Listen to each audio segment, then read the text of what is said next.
Starting our list off at number 10, Lake Nyos. We love talking about Pompeii. We can't get enough of it. I'm fascinated. They have a restaurant that's back and open now in Pompeii. It's crazy. Now that's quite the eruption. Historically, that's a bad one. That's pretty scary. But a recent eruption in 1986, well, we don't talk about this one enough. First of all, a limnic eruption is a rare event, so you can sleep not in fear tonight. It occurs when CO2 dissolved in deep water lakes suddenly erupts. Cause yeah, that can happen. Who knew that? That's why I don't like lakes. There you go, right there. These events have only been observed twice, the deadliest being Lake Nyos in 1986. When a limnic eruption occurs, large clouds of CO2 form, which then all of a sudden descend and drop below the oxygen in the air, causing all living things in the vicinity to choke and not survive anymore. In this case, the cloud fell on nearby villages, ultimately causing the deaths of 1,700 people and 3,500 livestock. Number 9, the Spanish flu of 1918. The Spanish flu of 1918. Okay, yeah, this one's probably pretty good. Since we know a little something about plagues now in real life and toilet paper and stress, let's turn the clocks back 95 years when the Spanish flu entered the game. What was it like back then? The Spanish flu, if you didn't know, it was a strain of the H1N1 virus, which we all know as well. And when it hit, it took 50 to 100 million people. Very fast. 4% of the world's population gone. Now, it was recent and it was quite horrible. We couldn't stay home and watch Ozark for that one, so instead, the Spanish flu is said to have spread so violently because of soldiers being in close quarters during World War I. Yeah, again, very different than our plague. Immune systems were shot as is, and you're telling me a plague rolled through while we're in trenches? No way, what a nightmare. But just like that, the virus disappeared. Better treatment, perhaps it mutated into a much weaker strain. Either way, great, stay gone. Get out of here. Go away and stay there, pal. Hit that thumbs up for the Spanish flu not being around. Awesome, we love that. It's a good one to not have. Number 8, the Great Dying. This name's pretty accurate if I'm being honest myself. Scariest environment imaginable. Here we go. Turning the clocks and solar system back 252 million years ago, the Permian Triassic extinction, which for convenience sake we'll call the Great Dying, was and hopefully shall remain the largest extinction event on Earth. The fact that we're even alive right now, watching this video, clicking that thumbs up and subscribing, well, it's all pretty rare, all things considered. This was a butterfly effect triggered by a massive volcanic eruption around the Serbian Traps in Russia. A runaway greenhouse effect was responsible for the loss of 95% of all marine life and 70% of all land animals. So everything, pretty much everything's gone. Temperatures rose as the sea began to absorb large quantities of CO2 from the atmosphere. Mentioned that a little earlier, and that could not be great. And it began turning into carbonic acid, hence all that marine life that didn't make it. Methane hydrate then started to bubble from the ocean surface, which is horrifying to imagine, and it raised the temperature even higher at that point. Now, imagine if this didn't happen. We'd have those scary sharks still swimming around. We're remnants of the surviving 4% of the Great Dying. Yeah, tell all your friends that. I'm gonna add that to my LinkedIn. That sounds not half bad. Yeah, I survived the Great Dying, so yeah, really good at scooping ice cream. Let's do it. Number 7, one giant leap. As most humans know, we have gone to the moon. Unless you think it was faked, and in which case, please civilly discuss below. But after traveling 240,000 miles in 76 hours, Apollo 11, that's the 11th Apollo mission, entered into a lunar orbit on July 19th, 1969. On July 20th, 1969, two men, American astronauts Neil Armstrong and Edwin Buzz Aldrin, touched down for the first time in the history of the Earth on the surface of our moon. And then 6 hours later, they left their craft and stepped out onto the surface. They left a plaque and some footprints, erected some flags, ran some tests, bada bing bada boom, and then they hopped back in the craft, had a little sleep, and departed on July 21st at 1:54 p.m. Earth time. And we've been back 5 more times since. Number 6, the eruption. Mount Pinatubo, which is located in the Philippines, was another volcanic eruption that shook up history. Little more recent than the other one, this was on June 15th, 1991. Mount Pinatubo, this massive volcano, erupted into what would be the second largest volcanic eruption of the 20th century. Impressive? Yes. Terrifying? Absolutely. Yep, this is very loud and scary. Activity in the volcano first started on April 2nd, 1991, and these things take a little time to, finish up. So that same year, researchers set up seismographs in the area, and by June, the volcano was having a group of progressively shallower eruptions, and then on June 12th, the volcano had its first spectacular eruption, which sent hot ash 19 kilometers up into the atmosphere, which then rained on down to everything around it, which is the worst thing I can imagine. Additional smaller eruptions continued on June 13th, which then led to some intense seismic activity. And then, on June 15th, the volcano once again went off, this time sending a cloud of ash 40 kilometers into the atmosphere. So, bye-bye sun for a little bit. This one's gonna linger. Number 5, Abel and Baker. Okay, we often remember Laika the space dog and her 103-minute cosmic journey aboard Sputnik 2. But does anybody remember Abel and Baker? Why don't we talk about these two enough? This was the American version of Laika. This was less than 2 years right after that. It was May 28th, 1959. The United States launched 2 female primates. They launched Abel and Baker into space. This mission only lasted 15 minutes, and they both safely returned back home. That's wild to me. The monkeys weren't injured from the cosmic commute at all. A radio message came in shortly right after they splashed down in the Atlantic, and the message said, "No injuries or other difficulties." Thank the Lord, we love that. Abel and Baker, perfect, as they said. I don't think we can blast any more primates into space going 10,000 miles an hour anymore, but it's wild to me that we did this ever. This is insane. A human had to strap in a chimp into a rocket ship and be like, "All right, see ya," and then that's insane. Grown adults had to do that. That's insane. Abel sadly passed away shortly after the flight. Nothing to do with the actual flight itself, just timing. Meanwhile, Baker, she got famous. She was getting 150 fan letters a day. Imagine if she had Twitter. Oh, it'd be wild. These ladies are icons. Never mind Laika, okay? Hit that thumbs up for Abel and then subscribe for Baker. They went in space. That's crazy. Number 4. The core. This photo shows a physicist named Harold Agnew, and while this photo looks relatively normal and scientific or whatever, a non-threatening photo, what he has in his hands is truly devastating. It changed history. Harold is holding the nuclear core of what was nicknamed the Fat Man. Yeah, that thing. This means that Harold is now holding the nuclear core of the atomic weapon that was later dropped on Nagasaki in 1945. The immediate blast took many lives, as well as the long-term effects of radiation illnesses. Now, it's crazy to look at a photo like this because it seems so perfectly normal when he literally has a life-changing, world-ending device in the palm of his hand, like a literal supervillain holding kryptonite. I couldn't imagine seeing that, let alone holding it. No way. My grandmother wouldn't even hold me as a baby because I was too small and fragile. Think she'd hold this? No way. Butterfingers. Butterfingers galore over there. Number 3, Pepsi Army. Did you know that the company Pepsi actually had the world's 6th largest military for a brief moment in time? Okay, so basically what happened is that Pepsi realized that they were inferior to Coca-Cola, and so they installed AI into their Pepsi cans worldwide, creating an autonomous army of soda cans. No, that's not what happened, you goof. Actually, in 1959, at an American exhibition, PepsiCo tried to prove the great concept of capitalism. Pepsi actually did a pretty good job. But the cash of the Soviet Union wasn't really accepted all over. So, instead, the Soviets traded submarines, military ships, and a lot of vodka for tons and tons and tons of Pepsi. Enough that Pepsi ranked 6th among the world's military powers until it sold all of that.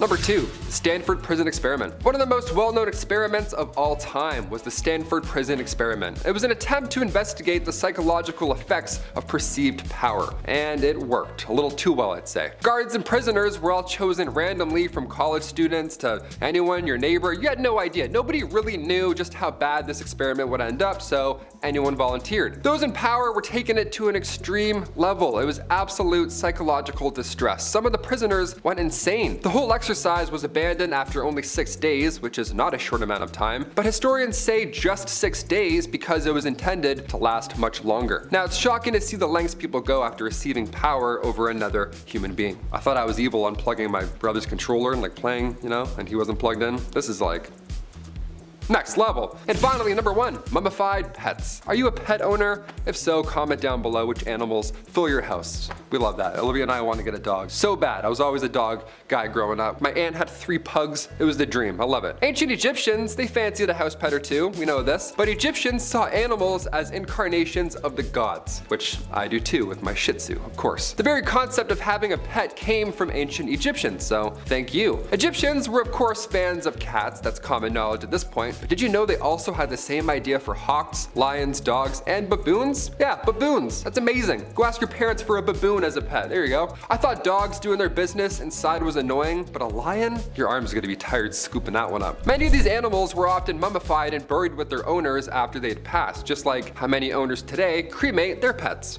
I mean, I'm not sure I would mummify a Shih Tzu, but hey, whatever floats your boat. Who am I to judge? Other creatures were specially trained to work as helper animals back then. So ancient Egyptian police officers would use dogs and monkeys to help patrolling. Then they'd mummify them. What a time, imagine that. Number 10, an apple a day. If you threw an apple at somebody today, that would be assault. Yeah, you're not allowed to do that. You can't huck food at people. Now, then, ever. Let's just not do that anymore. But in ancient Greek days, it was a little different, dare I say. The apple, back then, had quite the symbolism attached to it. The apple was sacred to Aphrodite. This was a symbol for the goddess of love. So, to throw an apple at somebody, that meant you were throwing your heart at them, right? How romantic is that? Just a nice apple with bugs in it. You're like, here you go, there's lunch. Ancient flirting, my friend.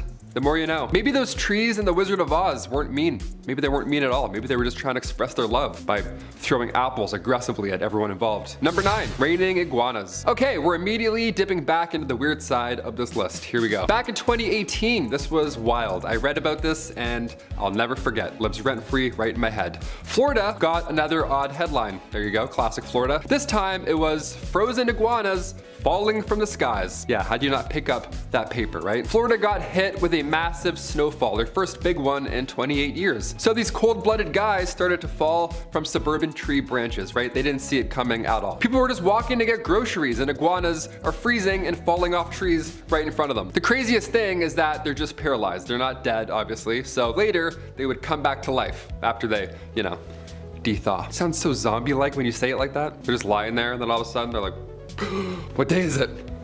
Was it a snowfall? Oh God. Winter has come. Number 8, the Philadelphia experiment. Okay, a little more darker. Let's do it. Perhaps one of the most bizarre tales when it comes to other dimensions. This one has credibility behind it. It pops up on my Reddit feed a lot, so I can't help but not talk about it. The 1943 Philadelphia experiment. This World War II conspiracy theory takes place on the USS Eldridge, this destroyer-class ship. So it wasn't small, it was quite large. A lot of people on board, a lot of heads, a lot of witnesses. And they were conducting on this ship these secret experiments in order to gain power over naval warfare, obviously at the time. Now, one of these experiments was to create this technology that makes the ship invisible on radar. That's the important note. It was supposed to be invisible on radar. But when the generators were fired up, the hull apparently lit up with this green and blue light. Then the ship itself actually disappeared. Invisible in real life, not just on radar. Boom, gone, just like that. It was then seen at a naval shipyard in Virginia before the same thing happened again, and then it appeared back in Philadelphia. Now this sounds a bit intense, but when you hear about the crew on board, it only gets worse. Some went mad after the dimensional dip, of course, while others had physical effects from this cosmic commute. Yeah, some haunting details in that one. Some body parts that got mixed up with, yeah, I can't even talk about it. You get it. If you've seen the Cloverfield paradox, it's kind of like that. Some blooping and blipping, and then some arms getting stuck in some walls. There we go. Number 7, Maximilian Robespierre. On July 27th, 1794, French revolutionary Maximilian Robespierre and 21 of his followers were all arrested at the Hotel de Ville in Paris. Now, considering that this was 1794 and we got arrested, what follows is sure to be a public nightmare. The next day, Robespierre and again 21 of his followers were all taken to the Place de Revolution, where they were all executed by guillotine before a cheering crowd. Always a cheering crowd, of course. What else are we doing today? Let's go watch. What history tends to leave out of this part is that Maximilian attempted to take his own life beforehand because he knew his fate was gonna suck with the whole, you know, thing. But when he tried to take his own life, he survived and was left instead with a nasty jaw wound. So in Game of Thrones fashion, the executioner, when the time came, ripped the jaw bandage off first, and then he saw the guillotine. Yeah, again, to a cheering crowd, remember? They all watch all of this unfold. I can't even watch UFC sometimes. You're telling me people watch this? IRL? I'm gonna go throw up real quick. Be right back. Number 6, military dolphins. Yep, I said military dolphins. Here we are, we're almost halfway through our list. We'll get a little more weird now. Iran has plenty of nuclear capabilities, but they also have trained dolphins now too, so good game, folks. Back in 2000, Iran bought this fleet of trained dolphins from Russia. Just Russians doing things. But they were trained, supposedly by the Soviet Union, to attack ships, and yes, you guessed it, attack people. We have Navy SEALs and military dolphins. Is this Aquaman 2? What's happening right now? Well, recently, and I mean that as in 2018 recent, satellite photos revealed a Russian naval base in Syria with pens that are commonly used for holding dolphins. Yeah, so these dolphins are active, perhaps, right now. That's so terrifying. Russia and the US have a fleet of trained dolphins to detect mines, but now Iran is also in the mix as well. So 3 powers in the dolphin game. What an odd standoff that would be in the water. They're all eating at each other. Number 5, private war bear. It wasn't just members of the human species who took part in WW2. No sir, mules, dogs, pigeons, horses, bears. Bears? Soldiers in Poland had come across a bear cub on the side of the road whose mother had been unfortunately removed from this world by hunters. One of these soldiers decided he was going to raise the cub as his own and named him Wojtek. Wojtek was trained by this soldier and a civilian, and eventually he was even enlisted in the Polish army so that he could legally come aboard a British transport ship.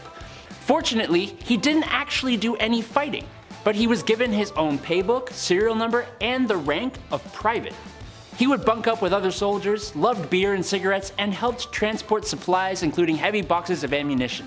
Nice. Number 4, Asteroid Redirection. Speaking of space, this one has Michael Bay written all over it. I can't wait. I'm pretty excited for this project. I can't even catch a baseball with my hands. You're telling me NASA is gonna catch an asteroid hurling through space? This is the future. We've arrived. NASA landing on an asteroid is one thing. Sure, that's, a Michael Bay movie. But their asteroid redirection mission, that's a whole nother level. This coming Monday, as in like 4 days from now, I don't know, NASA is gonna broadcast its first attempt to modify the orbit of an asteroid, hurling through space.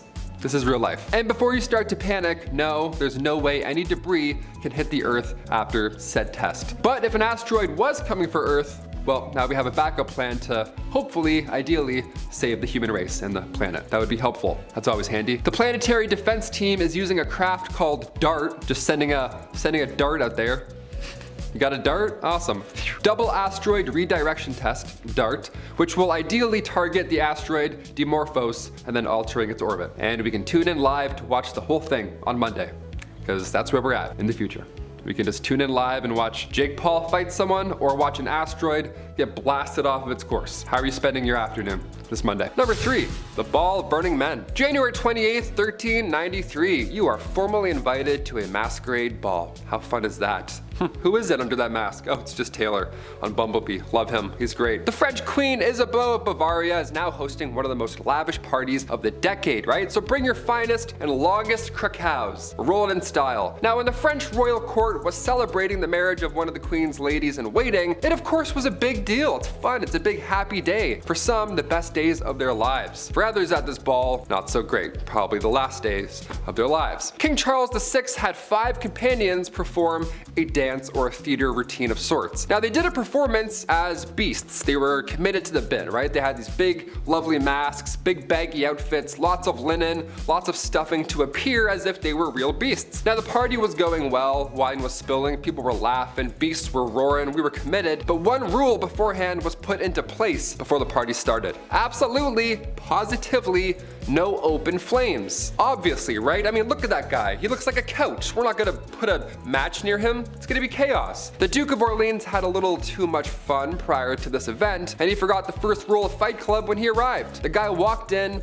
with a lit torch. He wanted to see everyone. Some accounts say he dropped the torch by accident. Others say he got too close trying to guess the identity of said beasts. Either way, this tragic event took the lives of 4 people, hence the name Ball of the Burning Men. That's terrible, imagine that, what a gig. Number 2, relaxative. Okay, so right off the bat, the Victorian era was a little messy. I'm sure you figured this out by now, but these messy illnesses were putting a lot of pressure on medical practitioners back in the Victorian day, so they were desperate for new treatments. Sometimes I laugh at Victorian medical treatments, but they tried. And they also achieved many medical breakthroughs, one that I saved for number 1. But when it came to handling chickenpox in the Victorian era, that wasn't our finest hour. No, we didn't figure that one out, I don't think, right off the bat. Chickenpox in the Victorian era was being treated by using laxatives. Yeah, just let that sink in for a second. I have chickenpox. What should I do, doc? Just go take a shit. Or 6, I don't know, might help. Yeah, folks would slam some castor oil, and then, ready for this? They would get even more sick. Yeah, who would have thought, right? You thought you were uncomfortable before. Well, not even close. Not every answer was a solution in the Victorian era. But this one was. And finally, number 1, the discovery of penicillin. Thank God this one happened. We'll still talk about this one because it's a really good one. Sometimes miracles happen when nobody is in the room or no one's looking. That's ideally the best time. Alexander Fleming discovered penicillin back in 1928. Now at the time, he was actually studying Staphylococcus, which is bacteria that causes infections and boils and all that nasty stuff. But right before Alexander left for a well-earned 2-week vacation, he left a petri dish with some of that Staphylococcus right there on the table, just sitting there. Rather than, store it away in an incubator, he just accidentally left it out. Now during this time off, a penicillium mold, the spore just drifted in there, either through a window or up the lab stairwell, some Horton Hears a Who type commute. It drifted in there, and the temperatures of the room and the lack of one Alexander Fleming allowed for the mold to fight back. And then miracles literally happened. It then prevented that bacteria from growing anymore. So he returned and discovered this antibacterial substance was only produced by strains of penicillium. So now we have a solution that isn't a laxative. You know what I mean? Now we have some things that help us out medicinally. Yeah, we got asteroids, some medicines, some horrible history, some dark tragic events. We got it all on this list, really. I don't know how to tell you that. Number 10, Titanic. I cannot conceive of any vital disaster happening to this vessel. Modern shipbuilding has gone beyond that. That was a quote from E.J. Smith. Who was that, you may ask? None other than the excellent Navy expert who was the captain of the Titanic. Oof. It would be very funny if not so ironic, or maybe that's where the humor is. Regardless, the Titanic was a headline in the news even before it got wet in the ocean. The largest luxurious vessel ever constructed until now, and it was unsinkable. I don't know about that. What modern times we live in where ships no longer sink? What modern times we live in where ships no longer sink? Well, if you've ever seen Leo smooch Kate Winslet in the back of your grandpa's car, then you know how well that went. The Titanic rests 13,000 feet below the ocean, not too far from the rock bite. That's Newfoundland. Number 9, Chernobyl. If you've seen the HBO miniseries Chernobyl, then you have a very good understanding of just how terrifying this is. Chernobyl is the site of the Soviet nuclear power plant that in April of 1986 had a serious accident due to a flawed reactor design and staff that didn't really get the best training. The accident itself was explained really well in the show and at the trial that took place, but it resulted in a steam explosion and fires that released 5% of the radioactive core into the environment. The explosion ended 2 workers' lives, with acute radiation poisoning affecting a confirmed 123 people and ending 28 of those people's lives as well. Around 5,000 cases of thyroid cancer with 15 fatal incidents were probably caused by the radioactive iodine fallout. Look, it was not good. It was scary. And what was potentially even scarier was the way people tried to cover it up. Number 8, Berlin Wall. Mr. Gorbachev, tear down that wall. For the younger audience that doesn't know, let me break it down for it. After World War II ended, relations between the West and the Soviet Union broke down, to the point of global destruction. Germany, having lost to all parties during the war, got split up, capitalist and communist. Trouble is, people living on the capitalist side were just living better, so people began flocking over to the better side. The communist government decided to build a big bad grey depressing wall, monitored by guards with orders to open fire if someone tried getting across with the proper documentation or reasoning. This went on for a few decades until one day in 1990, when the border crossings red tape was cut and the wall began to come down brick by brick. That must have been something to watch, and I can imagine for those who got to witness it, they were glued to their television sets. Very cool. Cool history. Number 7, Ellen Shannon. Heading over to the late 1800s for this one. I gotta warn you, it's of course pretty dark. In 1870, we obviously didn't have the same safety requirements as we do today for anything, like at all. For example, if you wanted to read before bed, you didn't have a Kindle or an iPad. Hell, you didn't even have a nightlight, but you did have a kerosene lamp. Always coming in handy, those kerosene lamps. See, Ellen had used R.E. Danforth's non-reactive burning fluid. And dare I say, the obvious happened. The fluid reacted. Yeah, her tomb in Pennsylvania reads, "In memory of Ellen Shannon, aged 26 years old, who was fatally burned March 21st, 1870 by the reaction of a lamp filled with R.E. Danforth's non-reactive burning fluid." Yeah, they just called him out right there, right in public on the actual tomb. I gotta say, I agree with that. That's cool. If some idiot's gonna cause your horrible demise, yeah, roast them. Let people know. Let people know who's responsible. That's like Twitter nowadays, you know what I mean? It's like, yeah, just so-and-so is an asshole. Send tweet. Boop. It's there forever. Number 6, the Roswell Incident. The Roswell Incident used to be the biggest event to ever happen in New Mexico history. Now it's being shadowed by a bald chemistry teacher, his science enthusiastic student, and a slimy lawyer. Who would have known? Well, for the second most eventful event to ever come out of New Mexico was the Roswell Incident. A mysterious flying object, other known as a UFO, crashed into the desert. Naturally, in the 1940s era US military, they kept secrets, the same way your mom holds on to family tea. Seriously, ask her about that one family member. She's gonna tell you something you don't want to know. This secrecy quickly spread rumors of it being an alien from outer space. Well, it wasn't until the 90s that this incident was officially declassified and declared to be nothing more than a weather balloon. Or at least that's what we were told. This didn't stop the town of Roswell, New Mexico, however, from adopting this alien rumor into the town's very fabric. To this day, the little green man can be found in Roswell as sort of a tourist attraction. Every town needs something. Take me to your weeder. Take me to your weeder. Number 5, the Challenger crew. This is a photo that was taken of the, well, clearly the very excited Challenger crew right before when they were walking down the ramp ready to head off on their mission. Now, this photo is chilling, but it's nice to see them happy and together. The crew even included, at the time, 37-year-old Kristen McAuliffe, who was a high school social studies teacher. You may remember this, but your parents definitely do. See, she had won a spot on the mission through a program with NASA called the Teacher in Space program, and she had trained diligently for months in order to be the first ever non-military individual in space. On January 28th, 1986, the Challenger mission proved to be faithful just 73 seconds after liftoff. See, 2 rubber O-rings failed because of the cold temperatures that morning, and on live television, the world had to watch as the spacecraft broke apart and then fell into the ocean, sadly taking the lives of everybody on board the craft. Now, I'm not sure if you've watched the documentary on Netflix, but it's a mini-series about this whole thing and it's powerful stuff. It's really emotional. I just finished it and it's moving. Number 4, Rough Riders. Okay, think about the toughest guy you know. Maybe it's your dad, maybe it's your uncle, maybe it's you. Maybe it's me. No matter who it is, I bet they aren't as tough as Teddy Roosevelt, the 26th President of the United States. He was well known for being a man who enjoyed nature, the explorer's man, if you will. Safari hunter, Nobel Peace Prize winner, soldier, and a big booster for the National Park System.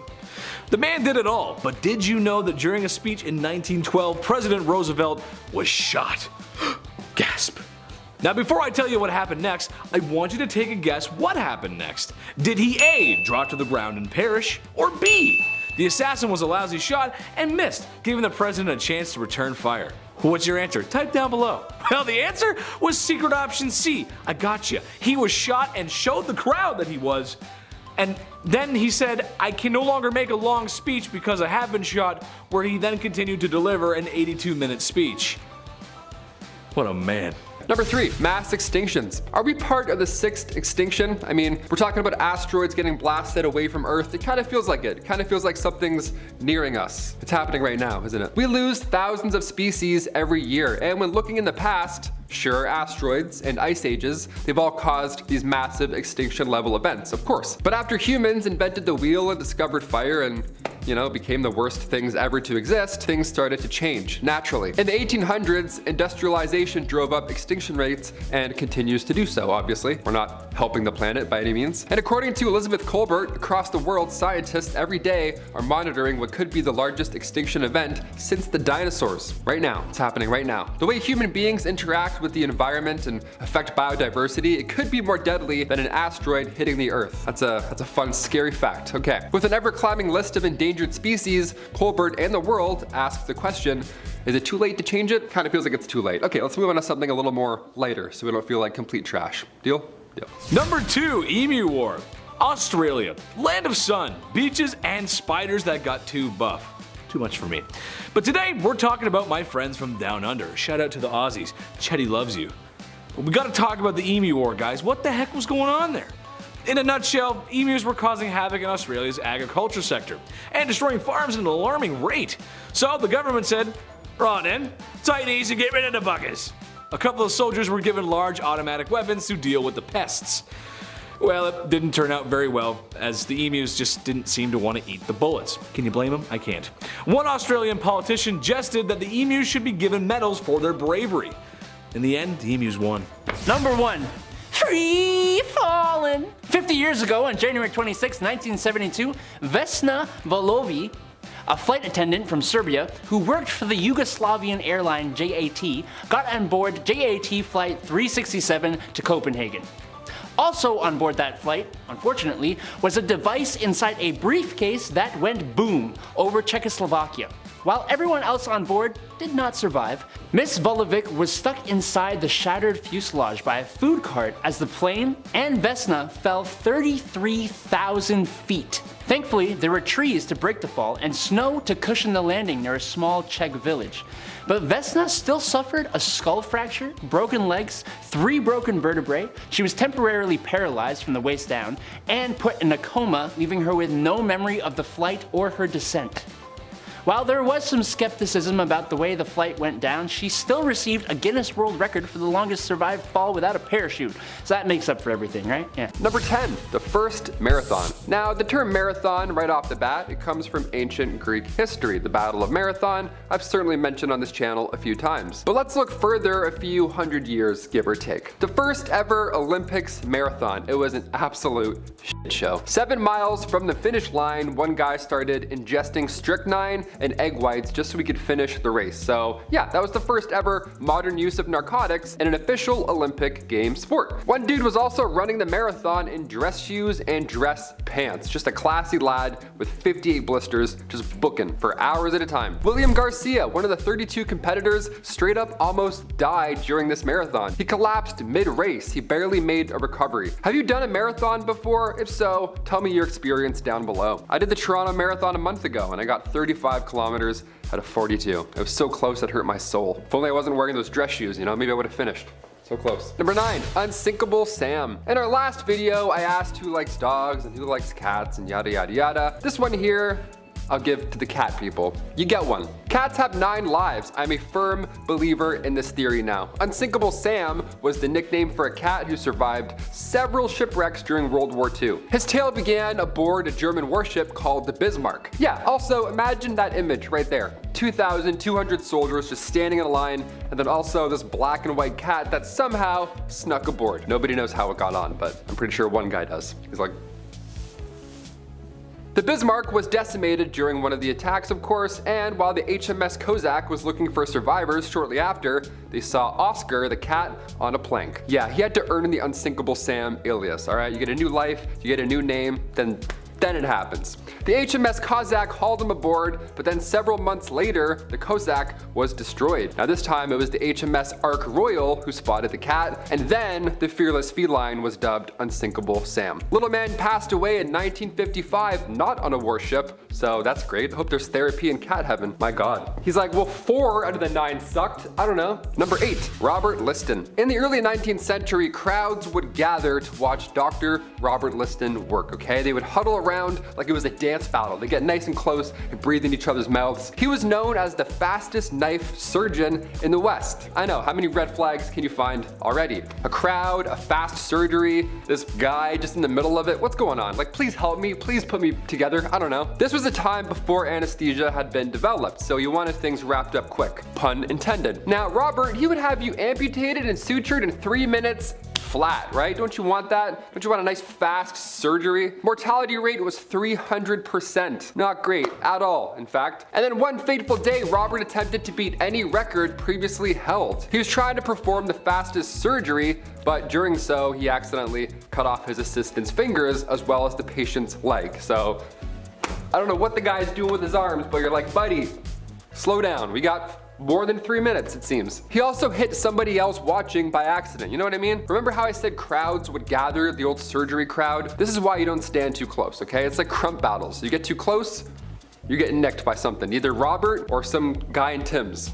Both are gonna hurt. I'm glad surgeons are taking their time now. I'm also glad no surgeons are trying new experiments at a record time. That's also nice. Can you take your time, please? In at number 7 in the countdown, it's the medieval animal trials. Under the ruler's power, there was no exception to medieval law, and so it should come as no surprise that even animals could face the brunt of their alleged crimes. This was no casual affair. The rich and the poor gathered for these trials as spectators. Some of the accused animals were even dressed in wigs and gloves, fancy garments to be seen in front of the royal court as their fate was debated by the lawmakers. That should come as no surprise either, seeing as the medieval era wasn't exactly overflowing with entertainment outlets. There are records of at least 85 animal trials that had taken place during medieval/Middle Ages. And while the most serious offenders were pigs by a landslide, there are records of some roosters and even one donkey facing the judge. What were these animals being charged for, you may be asking? Many times it was the act of attacking or eating humans.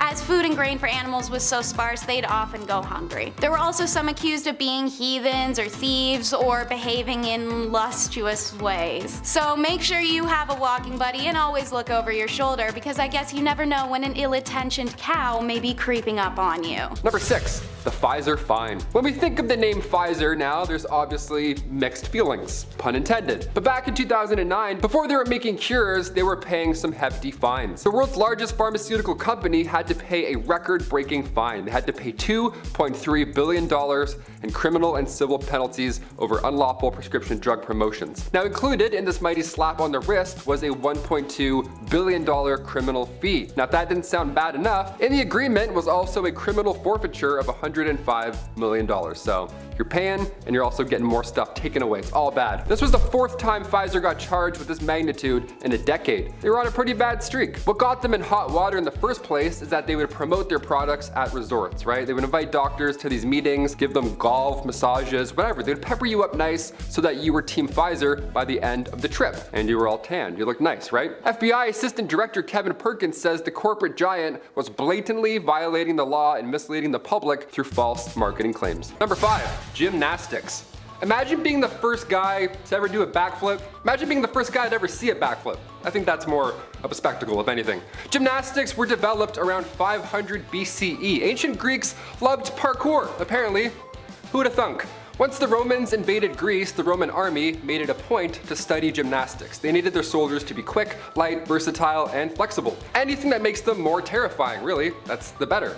Those moves were so dazzling that the Olympics had to include gymnastics as a sport. But once the games were outlawed in 939 AD, the gymnastics game almost came to an end.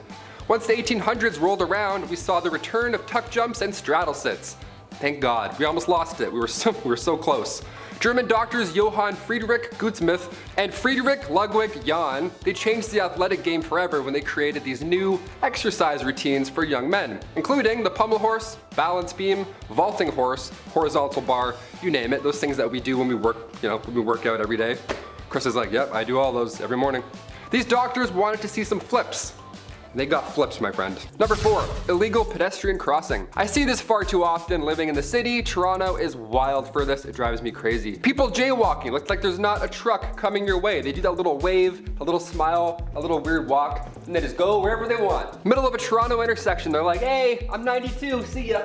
Everyone's slamming their brakes, avoiding them all of a sudden. You're holding up traffic even more. Now, in China, jaywalking, that's a no-go. Article 40 of Beijing's traffic law stipulates that drivers in motor vehicles cannot suddenly stop even if it's at a crosswalk. So yeah, you can't even stop when you're at a crosswalk. You have to wait for cars. So if you're not in a car, you have to wait. You don't get the right of way automatically, like, you know, most of the time. And for drivers, it's forbidden to stop at these crossings. You gotta just keep going. If you do, you're getting a fine. Hopefully just a warning, but possibly a fine for stopping at a crosswalk. How insane is that? That's right, you heard me. Coming in at number 3 is divorce by combat. This finding was discovered in a historic German manuscript that laid out rules as to how divorce by combat was to proceed. Their decision to use combat as a means to solution was not unusual for medieval Germany, as trial by combat was part of their law system. Trial by combat was legally sanctioned duel that ensured whomever was to win the fight was deemed right. There are many ways that these duels could be fought and various weapons and locations in which to have them. The divorce by combat trial was placed when a man was put into a 3-foot deep hole with one hand tied behind his back. The woman, however, would have a normal ground and be able to move freely. This was believed to ensure a fair fight between the sexes. Now, there is some evidence that the outcome of these trials could still end in death, even if the death was not as a result of the combat. It's said that if the man lost to his wife, he would be taken from his hole and executed in the town square. If the woman lost, she would be then placed in the hole and then buried alive. So yeah, I'd say maybe try talking it out a little bit first before resorting to a public throwdown that can end in death. And while we're on the topic of trials, Number 2, it can't stop all of us. Remember that Area 51 raid that went down back in 2019? Months of planning, gathering heads, planning trips, renting cars, all to get everyone out to Nevada. Everyone was determined to find out the truth about aliens. It was a big raid where everyone planned to overthrow every Area 51 guard. So, did it work? What ended up happening there? I forget. Everyone! We're not here for photos! We're here to rescue the aliens! Rescue! Yeah, okay, it didn't work. Turns out a handful of gamers can't overthrow a government military base. Who knew? Shoot, maybe next time, I don't know. So what was the goal here? 1.5 million people signed up to storm Area 51 in 2019, but this wasn't the first time something like this happened. Back in the 1950s, the public also wanted answers. It was June 17th, 1959, and the Rizzo Evening Gazette published a story with the headline reading, "More flying objects seen in Clark's sky." That's pretty alarming. Then the paper went on to describe how Sergeant Wayne Anderson, a local sheriff, was one of many who spotted what the paper described as an object bright green in color and descending towards the earth at a speed too great to be an airplane. Yeah, I just watched Jordan Peele's Nope. Couldn't have done this list at a better time if you ask me. What did they see? It was green, it was close, was it Optimus Prime just coming to say what's up? I need answers, folks. And finally, number 1, Tombstones Ashore. Here we go, death is calling. Back in 2012, the world thankfully did not end, but if you believed that it was going to, this definitely would have freaked you out. Back in May 2012, 2 friends were on a nice beach walk right on the coast of San Francisco's Ocean Beach. Now, when all of a sudden something that looked like a fridge started to crash through the waves and then onto the shore. Now it turns out it was not a fridge. That would have been lovely. It would have been a nice surprise. Just some fridge goods popping out from 1976. It turns out it was a massive tombstone from the year 1876. It was a little more haunting than a fridge. The tomb originally belonged to Emma Bosworth, and then just 1 month later, another stone was found, this time with a different name. Of course, that'd be weird if it was the same name again. And then another one, and then another one. So what's going on here? The next tombstone belonged to Delia Presby Oliver from 1890. But the condition that they were in also, these tombstones, they looked brand new. You probably expect as I'm describing this that they're all old and broken apart. Nope. They're all pristine, even more haunting almost. I don't know. These tombstones came from the Laurel Hill Cemetery after it had shut its gates in 1940. So the headstones were then used as a makeshift seawall. If you ask me, that's a little rude. Your uncle's tombstone just covered in barnacles like he's Davy Jones? No thanks. Pop that out, put that back, draw that out. Number 10, Shin Kicking. I mean, it's literally exactly what you think. You kick each other in the shins a lot. Like over and over again. An early 17th century form of martial arts originating in England, obviously. This combat sport is a very simple one. Hold on to the opponent's collars to become close, and then kick the absolute out of each other's shins. Athletes would stuff their trousers with hay for extra cushioning and specifically design their boots to be stronger and more rigid. For First one to fall or give up loses. Dude, I woke up this morning and cranked my pinky toe off the door. I literally almost blacked out. I don't know how these guys did it. Alcohol was forbidden before the game as well, which was loosely regarded. Yeah, obviously, I'm about to snap my tibia and fibula off someone's Doc Martens. I'm slamming a couple Guinnesses before. Number 9, Chariot Racing. Look, I'm still a new driver. Left-hand turns, they freak me out. I couldn't imagine chariot racing in any direction, even straight. No thank you. How do you even signal? Maybe? I don't know. Back in 700 BC, chariot races were like NASCAR. It was fast, it was loud, and it was dangerous. These events were held in arenas, like our modern forms of entertainment, and 10 chariots would race at the same time.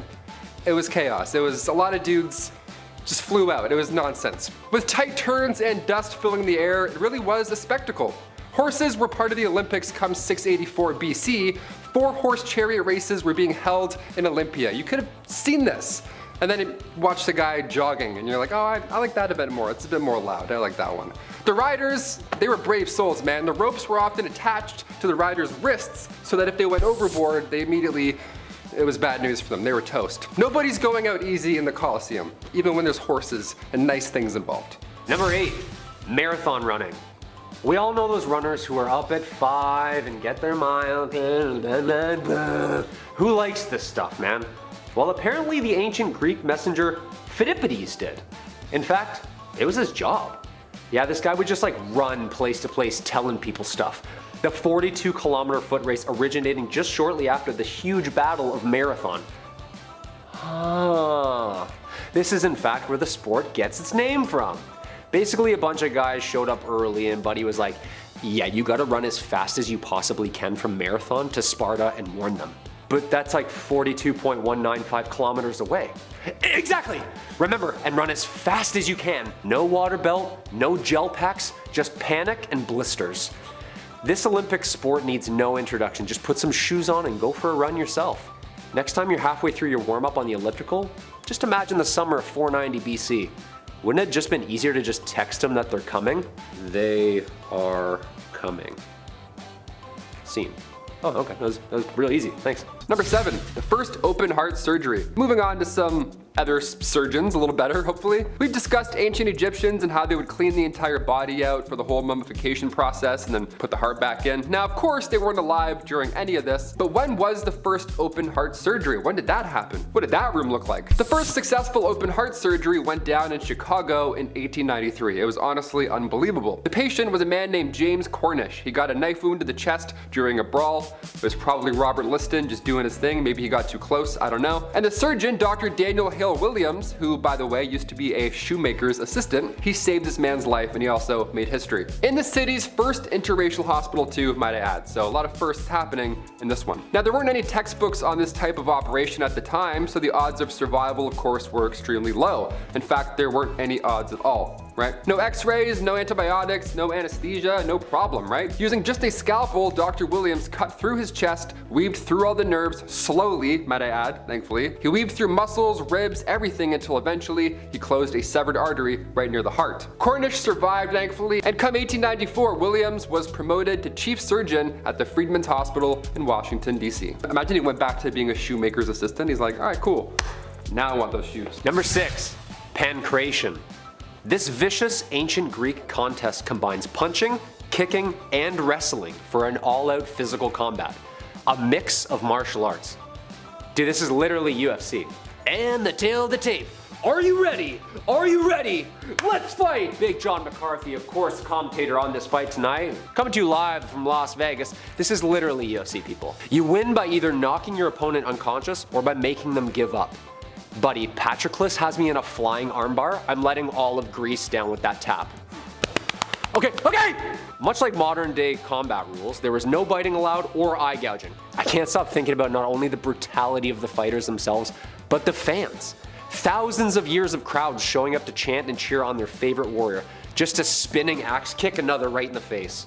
I love it. For number 5, we're getting a little spicy with risqué men's clothing. Now, you may have already heard stories or seen memes about ridiculously long pointed shoes and groin-flattering armor, but did you know that provocative men's clothing was all the rage for a period of time in the medieval era. It's recorded that in the late 14th century, men were quite keen to be seen in overtly short tunics and thin tights. By 1463, a modesty statute had to be passed, as men had upgraded to wearing cod pieces publicly, which did cover their mostly exposed genitals, but only by making them look cartoonishly large and bulbous in the process. A similar escapade happened with the Krakow shoe. These long, pointy-ended shoes were sometimes so long that they had to be tied back around the wearer's ankles or reinforced inside with a whalebone. The same statute in 1463 also addressed limiting these Krakow shoes for those reasons. Seems like there may be a little bit of a compensation theme here. Both provocative dressing and shoe length were limited to those of extreme wealth after the statute passed, but that didn't stop the development of some more outlandish beauty standards. Number 4.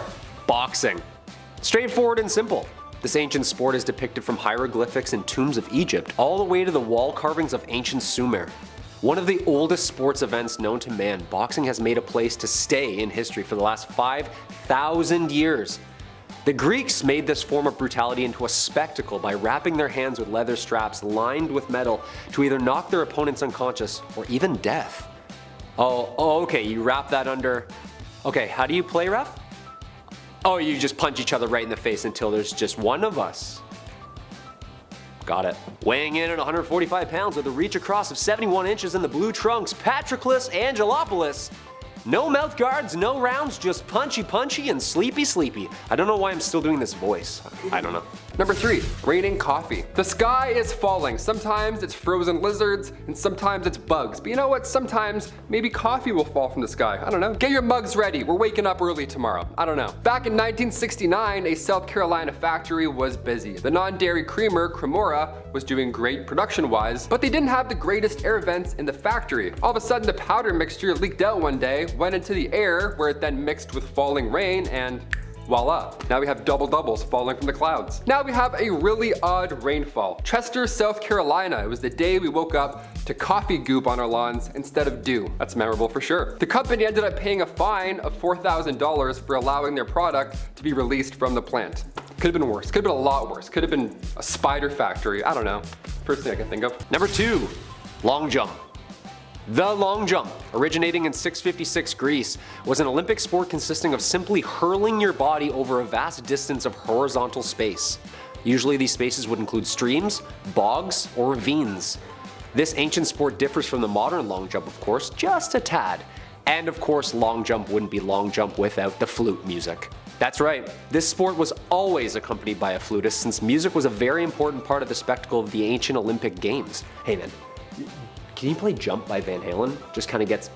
No? Okay, you don't know that one? No worries. Back then, the Olympians would hold weights in both of their hands, either 1, 2, or 5 kilogram carved stones, almost like kettlebells to help them swing momentum after their initial run-up. I love that the times are either something really safe and fun like swimming or jumping, and then you're like standing next to an athlete during the anthem whose job it is to literally break people.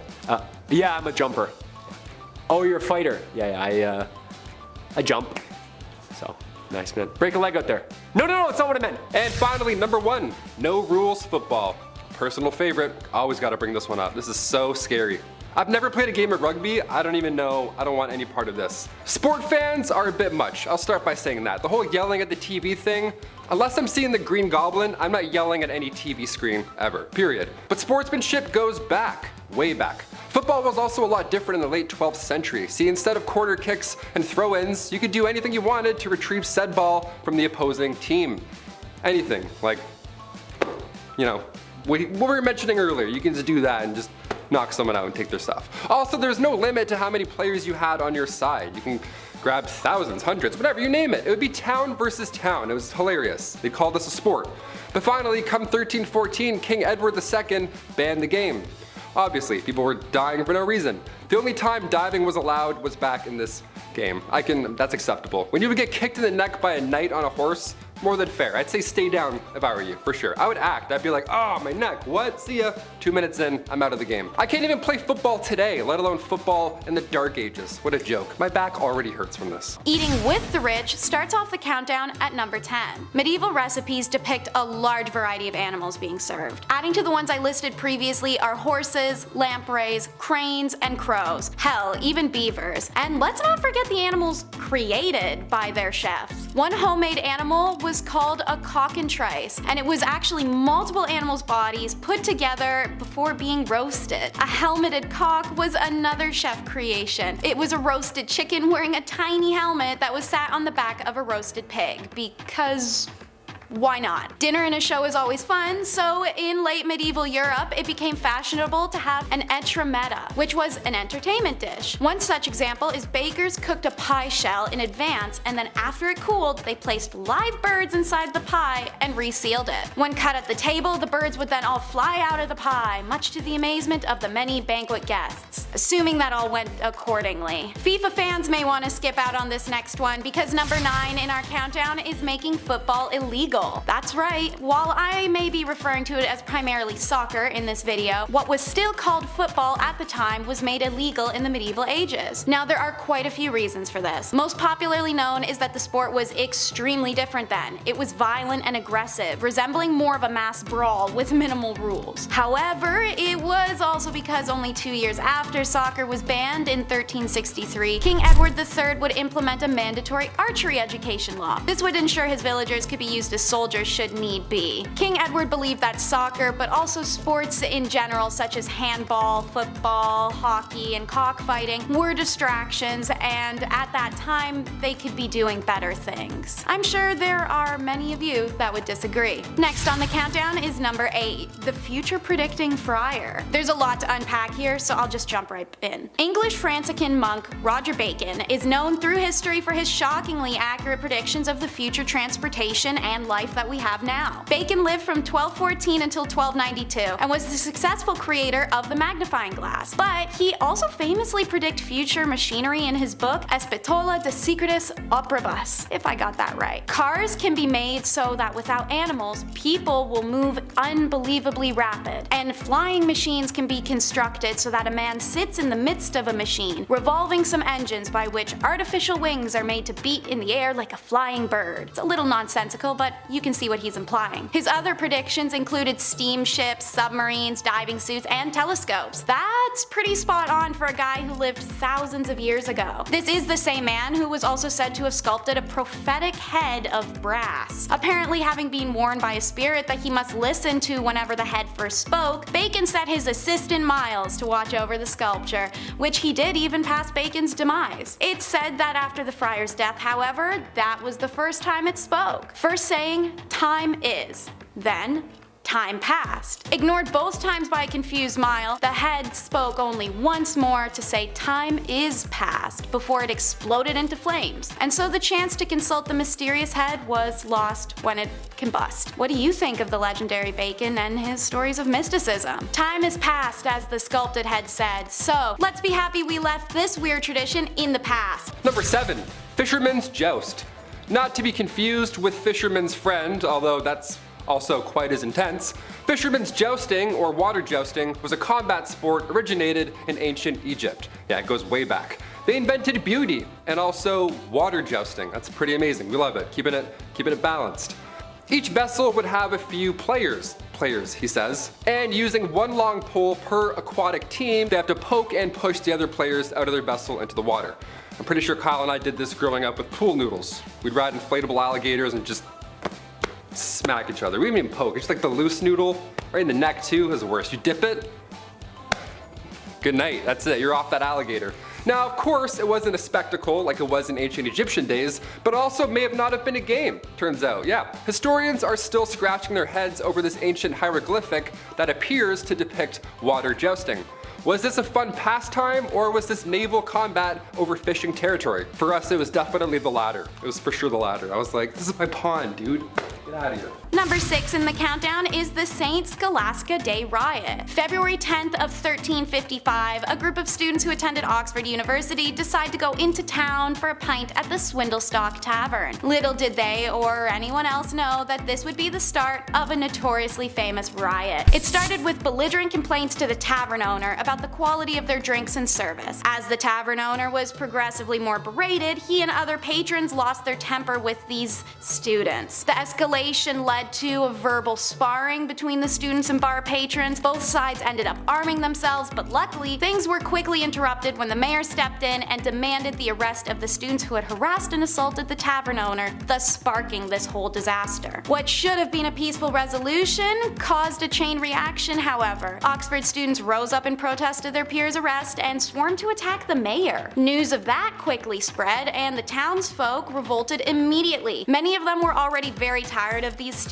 and their entitled complex, and had been waiting for the opportunity to rage against them. The riot that occurred ended the lives of 63 students and 30 locals. While the case's investigation led to Oxford winning against the town in court, the Oxford Council was still made to parade shamefully through the village every year on February 10th, and they did have to pay a fine to the families of each student lost. Number 5, no birds at the funeral. If you ever want to liven up a funeral, try bringing a parrot. They love to heckle, turns out. Former President Andrew Jackson, he passed away a long time ago. He passed away in 1845. Now, it's important to note that he passed away before his pet did. He passed away before his pet parrot died. So the parrot, of course, attended the funeral, right? How lovely, right? I bet after I said that, you said, oh, maybe you gave it a thumbs up, maybe you subscribed. Good stuff going around, right? It's lovely. Thing is, the parrot loved to swear. Yeah, he had a few curse words in his back pocket. This parrot actually heckled so much during the funeral that they had to remove it. How epic is that? Got kicked out like it was a comedy club. They're like, all right, put your wings behind your little bird neck, we're out of here. For example, number 4 in our countdown is Plucked Bear. Nowadays, whether you're scrolling through an app or walking down the road, you're likely to see advertisements for eyelashes and hair accentuation services. And while that may be pretty trendy and normal to us, now, in the medieval ages, having hair on your face would have actually made you stand out in a crowd. Women would remove their eyebrows, eyelashes, even significantly reduce their hairline so as to achieve a smooth egg-like effect. This was because the forehead was considered the center point of the face for many years, and so it would make sense to remove anything on or around it so as to accentuate it, right?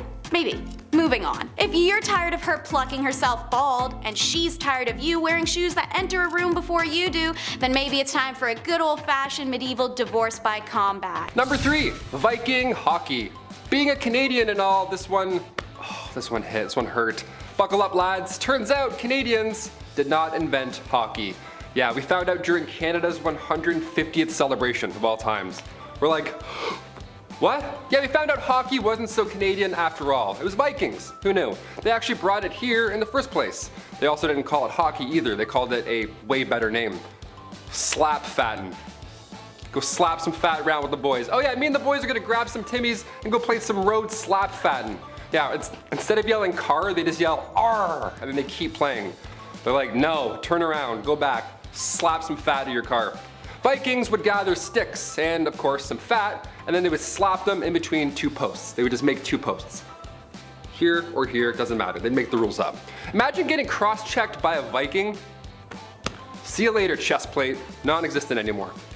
Offside. Number 2 on the countdown is Trials of the Dead. Who would have such a vendetta with the dead that they would have them unburied to stand a trial? Well, new Pope Stephen, that's who. In 897, the months-old body of Pope Phomorphius, the first pope to ever be executed, was extracted from his grave to serve trial for his alleged usurping of papacy. The new pope donned the corpse in elaborate robes and even assigned a deacon for defense. You may be wondering why the new Pope Stephen had done this to his predecessor.